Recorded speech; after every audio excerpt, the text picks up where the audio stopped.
Provocation, tacle assassin, coup de boule, bagarre générale et autres gestes dangereux se soldant par l'exclusion immédiate de joueurs fautifs. Voici notre top 9 des footballeurs qui voient rouge. Numéro 9.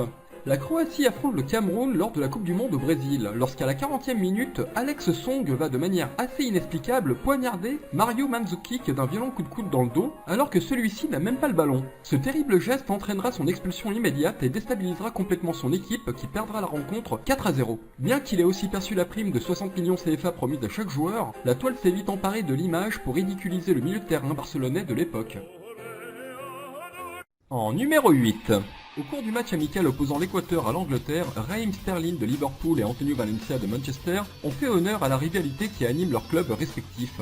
La star équatorienne n'a pas supporté le tacle appuyé du jeune Raheem Sterling qui l'a immédiatement pris à la gorge. Réaction à chaud normale mais interdite, il fait bien comprendre à Sterling que c'est la dernière fois qu'il le cisaille ainsi et est à deux doigts de lui balancer une droite. Mais là où le match aurait pu basculer dans la baston générale, c'est que Sterling ne bronche pas, sûrement conscient de la gravité de son attentat. L'arbitre de la rencontre a logiquement expulsé les deux.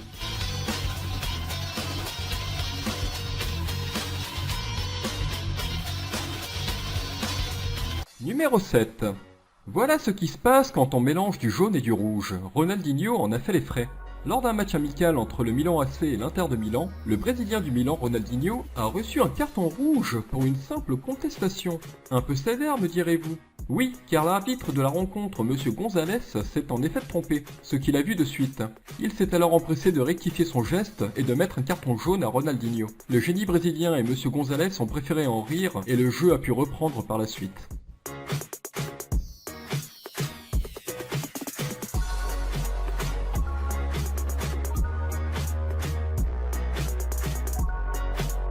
Ce carton rouge n'a rien d'extraordinaire en soi, mais il révèle les injustices du football. Fin des prolongations entre le Ghana et l'Uruguay. Le Ghana obtient une dernière occasion pour entrer dans l'histoire en devenant la première équipe africaine à atteindre une demi-finale en phase finale de la Coupe du Monde. Après un premier sauvetage in extremis, le ballon rentre de nouveau dans les buts pour qualifier ainsi le Ghana. C'est alors que Luis Suarez repousse le ballon, mais de la main. Le règlement du foot punit ce geste d'un penalty et d'un carton rouge. L'arbitre en effet ne peut pas accorder le but, qui n'aura injustement pas lieu lors du penalty. Le Ghana perdra finalement la rencontre, en emportant dans son désespoir tout un continent africain. Suarez se vantera même en disant « Qu'on le veuille ou non, j'ai fait l'arrêt du mondial ». Notre numéro 5. Et voici le tacle assassin du Croate lors de la rencontre Serbie-Croatie. Les matchs entre la Croatie et la Serbie ne sont jamais tendres à cause des relations tendues entre les deux pays. Ce match de qualification pour la Coupe du Monde 2014 n'a pas dérogé à cette règle. L'attaquant Miralem Sulejmani peut désormais témoigner qu'ils sont risqués. Lorsque lancé en contre, le défenseur croate Josip Simunic va venir balayer d'un tacle des plus violents le joueur qui partira en vol plané à la suite de cet attentat.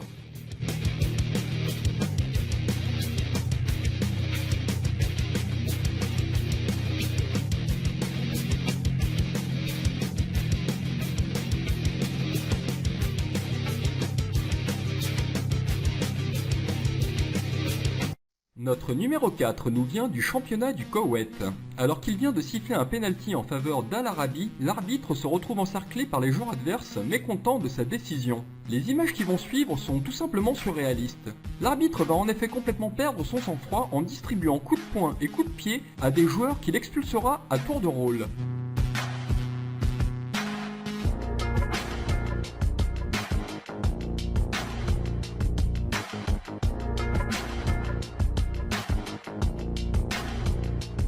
Le penalty inscrit, il subira un nouvel assaut, sur le coup d'envoi, lorsqu'un joueur lui balancera le ballon dessus.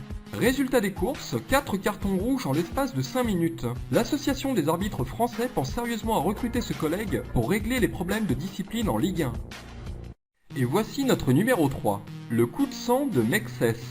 C'est le défenseur français de l'AC Milan, Philippe Mexès, qui après avoir été provoqué toute une partie du match et suite à une faute en fin de partie, qui va venir étrangler son adversaire, le capitaine de la Lazio, avant de lui asséner un coup de poing dans les côtes.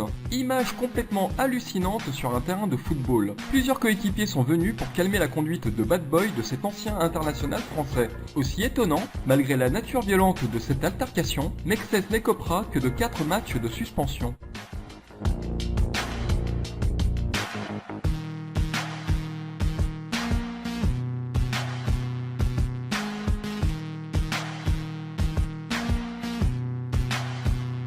Notre numéro 2 nous ramène en 2009, et même si la qualité des images n'est pas au rendez-vous, nous ne pouvions pas faire l'impasse sur ce carton rouge d'anthologie de Pepe, qui, furieux d'avoir provoqué un pénalty sur Casquero, va se défouler tout d'abord de 2 coups de pied dans le dos, puis il reviendra sur l'homme à terre pour lui tirer les cheveux avant de l'achever en l'écrasant plusieurs fois. Il dégagera avec la même violence 2 partenaires venus défendre leur coéquipier. Tout se massacre devant les yeux de l'arbitre. Par la suite, Pepe demandera des excuses au monde du football, à Casquero, à sa famille, à ses coéquipiers et à tous les supporters.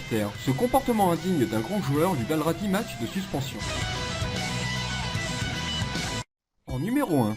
C'est avec un pincement au cœur que nous attribuons la première place de notre classement à notre Zizou national pour son tristement célèbre carton rouge lors de la finale de la Coupe du Monde contre l'Italie en 2006.